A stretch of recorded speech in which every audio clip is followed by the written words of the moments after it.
आज की इस वीडियो में गति के तीनों समीकरण के बारे में बात करेंगे, जो कि कक्षा 9th में जो बच्चे प्रूफ करते हैं उसके बारे में। जो तो सबसे पहले ये समझ लीजिए कि जब कोई वस्तु गति प्रारंभ करती है तो उसकी शुरू में अगर वस्तु यहाँ पर रुकी हुई है जो है, ठीक, तो ये वस्तु अगर यहाँ पर ठहरी हुई है तो ये अगर विरामावस्था में, तो यहाँ से इसकी स्पीड को यानी यहाँ से इसकी चाल को कंसीडर माना नहीं जाता है।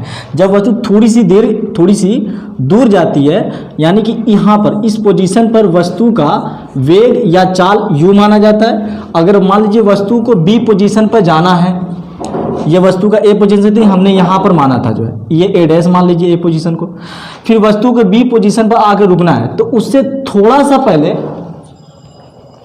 बी स्थिति से थोड़ा सा पहले हम वस्तु के वेग को मानेंगे।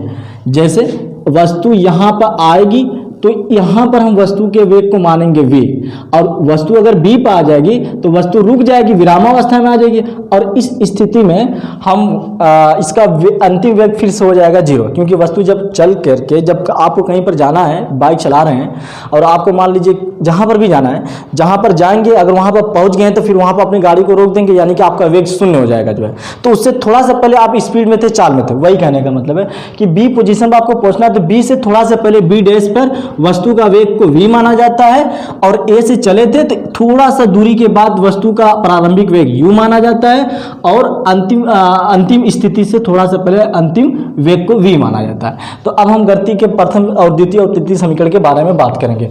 तो गति का जो सबसे प्रथम समीकरण है, गति का जो प्रथम समीकरण वो आपके पास पता होगा कि v बराबर u प्लस at होता है। आइए उसका हम प्रूफ करते हैं। मान लीजिए कि कोई वस्तु सरल रेखा में गति कर रही है, कोई वस्तु सरल रेखा में गति कर रही है, और इसका जो है प्रारंभिक वेग इस स्थिति पर, इस ए बिंदु पर, ये आपका मान लीजिए कोई बिंदु ए है, ए बिंदु पर इसका प्रारंभिक वेग u है।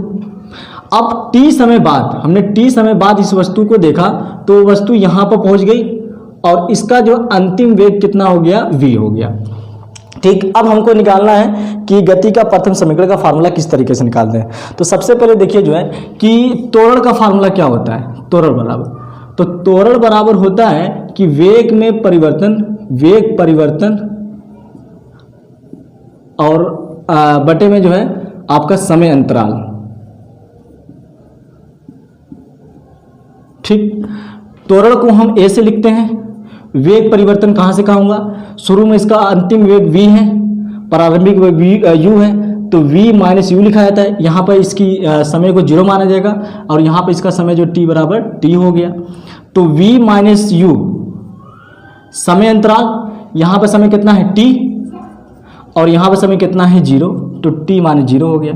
तो a इज इक्वल टू कितना हो गया, v माइनस यू अपान में t, और t का इधर गुणा कर लीजिए, कितना हो जाएगा, at is equal to v minus u. बस आप बना लीजिए, v को यहीं पर रख दीजिए, माइनस यू को इधर भेज दीजिए, तो मैं v is equal to minus u को इधर भेजेंगे तो प्लस यू हो जाएगा, और ये आपका at आ गया। तो ये आपके पास गति का प्रथम समीकरण है। गति का प्रथम समीकरण क्या है कि v इज इक्वल टू, यानी कि जो अंतिम वेग होता है वो प्रारंभिक वेग प्लस a यानी कि त्वरण गुणे समय के बराबर होता है। यानी कि जितने समय तक आप किसी वस्तु को एक्सेलरेट करते रहेंगे, त्वरित करते रहेंगे, उतने समय तक आपका अंतिम वेग बढ़ेगा। ये भी आप जानते हैं कि जब तक आप गाड़ी का एक्सेलेरेटर जितनी समय तक आप क्या करेंगे, एक्सेलरेट करेंगे यानी त्वरित करेंगे गाड़ी को जो है, उतनी देर तक आपका क्या करेगा, अंतिम वेग बढ़ेगा जो है। ठीक, अब हम चलते हैं वस्तु के दूसरे समीकरण के ऊपर जो है। तो वस्तु का किसी भी वस्तु का जो गति का जो दूसरा समीकरण है वो इस प्रकार से है जो है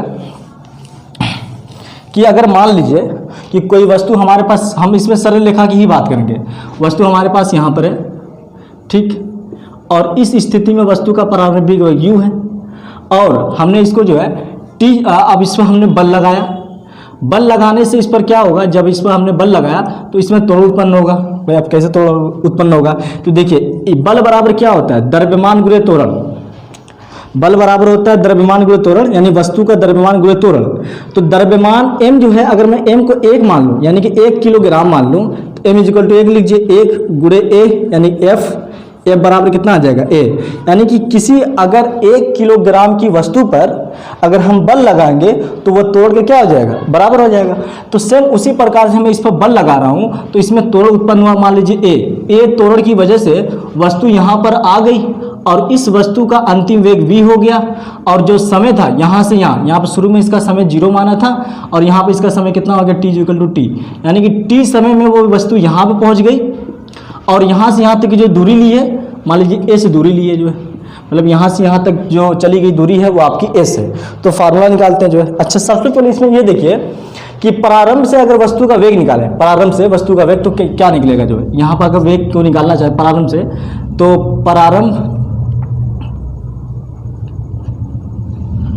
प्रारंभ से वस्तु का 1 सेकंड का वेग निकालिए। 1 सेकंड का वेग कैसे निकालेंगे? प्रारंभिक वेग कितना है u, अंतिम वेग कितना है a, u प्लस a हो जाएगा। अच्छा, अब मैं कहूँगी आप अंत से निकालिए, अंत से वस्तु का 1 सेकंड का वेग, तो अंत में वेग कितना है v है।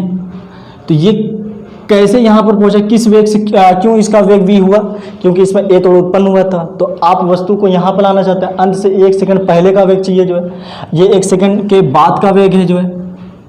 तो आपको चाहिए v, और जो तोड़ उत्पन्न हुआ तो वो आपको क्या कर दीजिए, घटा दीजिए, यानी v माइनस a हो जाएगा। अच्छा, मैं पूछूं कि औसत तोड़ क्या होगा, औसत वेग क्या होगा। तो किसी भी वस्तु का औसत वेग कैसे निकालते हैं? अगर मान लीजिए एक वस्तु है जो कि कुछ देरी, मान लीजिए a से b तक चली 30 मीटर प्रति सेकंड, और b से c तक चली मान लीजिए 40 मीटर प्रति सेकंड, तो मैं कहूँ कि वस्तु का औसत वेग निकालिए। तो औसत वेग का फार्मूला क्या होता है? औसत वेग का फार्मूला होता है कि औसत वेग बराबर इस वाली चाल को 30 प्लस इस वाली चाल को 40, अब बटे में क्या लिख दीजिए, 2 लिख दीजिए। 40 और 30 कितना हो जाएगा, 70, और बटे में 2 यानी कितना हो जाएगा, 35। तो 35 मीटर प्रति सेकंड इस वस्तु का क्या हो जाएगा, जो वस्तु ए से सी तक गई है उसका 35 मीटर प्रति सेकंड के औसत वेग हो जाएगा जो है। ठीक है, तो उसी प्रकार से मैं यहाँ पर औसत वेग कहूँ तो प्रारंभ से 1 सेकंड बाद का वेग कितना है, u प्लस है। ठीक है, अंत से 1 सेकंड पहले का वेग कितना है, v माइनस ए को जोड़ दीजिए, और अपान में क्या लिख दीजिए, 2 लिख दीजिए। तो a से क्या हो जाएगा, कैंसिल, u प्लस v बटे में 2 आ जाएगा। ठीक, अगर आप यही काम 2 सेकंड बाद करेंगे कि प्रारंभ से वस्तु का 2 सेकंड बाद का वेग, तभी u प्लस है, तभी v माइनस है, यानी कि कुल घुमा फिरा के यही होना है जो है। तो अगर मैं कहूँ कि अर्थात इसका क्या मतलब निकल के आया कि अर्थात t सेकंड बाद भी वस्तु का वेग कितना होगा, औसत वेग, वस्तु का औसत वेग कितना होगा, यही होगा। वस्तु का औसत वेग कितना हो जाएगा, u प्लस v बटे में 2 हो जाएगा, क्योंकि हर बार टाइम, कितना भी टाइम चेंज कर लीजिए वस्तु का वेग यही रहने वाला है, u प्लस v बटे में 2। तो अब आप जानते हैं कि दूरी बराबर क्या होता है, दूरी बराबर होता है औसत वेग गुणे लिया गया समय, यानी कि ठीक, दूरी यहाँ पर कितनी है, चली गई दूरी को हमने s माना, वस्तु यहाँ से यहाँ जब पहुँची है दूरी कितनी चली है, s माना है, तो दूरी यहाँ पे s लिख दीजिए। औसत वेग आपके पास आ गया u प्लस वी बटे में 2, तो ये आपका आ गया u प्लस वी बटे में 2 गुणे समय कितना है, समय यहाँ से यहाँ तक समय कितना लिया है, t समय लिया है, हमने लिख दिया t, ये इसके गुणे में। ठीक, v, अभी हमने गति का प्रथम समीकरण निकाला था, गति का प्रथम समीकरण का v बराबर आया था u प्लस ए टी, यानी v की जगह पर हम u प्लस ए टी लिख सकते हैं। देखिए यहाँ पर v है, और इस v की जगह पर हम कितना लिख सकते हैं, u प्लस ए टी। तो u, ये u यहाँ का, और v की जगह पर हम कितना लिख सकते हैं, u प्लस ए टी लिख सकते हैं। तो ये आ गया u प्लस ए टी, और बटे में कितना आ गया 2, ये गुणे में t चल रहा है। तो u प्लस u कितना हो जाएगा, 2u, मैं यहाँ सॉल्व कर देता हूँ। s is equal to u plus u कितना हो जाएगा, 2u प्लस ये 80। अब ये जो बटे में जो 2 लिखा है, जो भाग में 2 है, वो इसका भी है और इसका भी है, मैं अलग अलग कर रहा हूँ, इसका भी है और इसका भी है, और ये जो लिया गया समय है गुणे में, वो t चल ही रहा है। ठीक, तो 2 से 2 क्या हो जाएगा, कैंसिल, और u का t में गुणा कर लीजिए, ut आ जाएगा, और ये 1 बटे में 2 है, और t का t में गुणा करेंगे तो कितना हो जाएगा, at स्क्वायर हो जाएगा।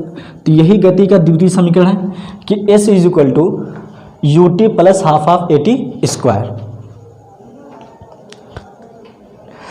अब हम गति का तीसरा समीकरण की बात करेंगे जो है कि गति का तृतीय समीकरण क्या होता है। तो गति का तृतीय समीकरण जो है के लिए फिर यही फार्मूला इस्तेमाल करेंगे हम जो है।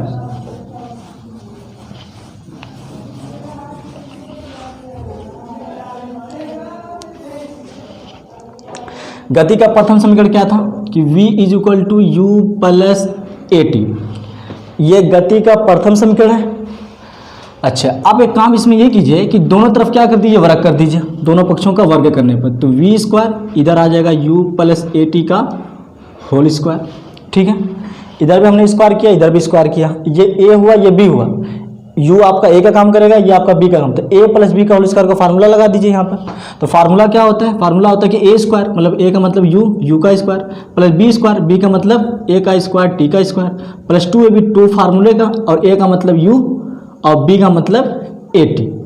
ठीक, ये हो गया v square is equal to. अच्छा, अब यहाँ पर देखिए यू स्क्वायर प्लस, अब देखिए यहाँ पर मैं यहाँ से क्या करता हूँ, 2a कॉमन कर लेता हूँ यहाँ से, और इसमें इस वाले में और इस वाले में 2a मैंने कॉमन कर लिया। अच्छा, 2a कॉमन करने देखिए क्या बच रहा है, देखिए यहाँ पर मैंने यहाँ पर 2a कॉमन, यहाँ से क्या बचा u t, देखिए 2 निकल गया, a निकल गया, यहाँ से बचा u, यहाँ से बचा t, तो ये आपके आ गया u t प्लस, यहाँ पर एक a बाहर निकल गया, एक a बच गया है, t भी बच गया है, लेकिन हमने यहाँ पर 2 निकाला है, तो 2 तो यहाँ पर था नहीं, तो 2 से आप इसमें क्या कर दीजिए, भाग कर दीजिए, तो 2 से हमने भाग कर दिया। ठीक हो गया, ये आपके पास हो गया। ठीक है, ये ए टी स्क्वायर रहेगा, a का स्क्वायर टी स्क्वायर, यहाँ पर टी स्क्वायर। अब हमने गति का द्वितीय समीकरण भी निकाला था, उसका फॉर्मूला क्या था कि s is equal to u t plus half of a t square, यानी कि u t plus half of a t square की जगह हम कितना लिख सकते हैं, s लिख सकते हैं। तो इस पूरे की जगह हम कितना लिख सकते हैं, s, तो ये आपके पास हो जाएगा यू स्क्वायर प्लस 2a, और इसकी जगह पर हम लिख सकते हैं s, तो ये हो गया v square is equal to u square plus 2a s, और यही गति का क्या है, तृतीय समीकरण है जो है। ठीक, तो thank you for watching this video.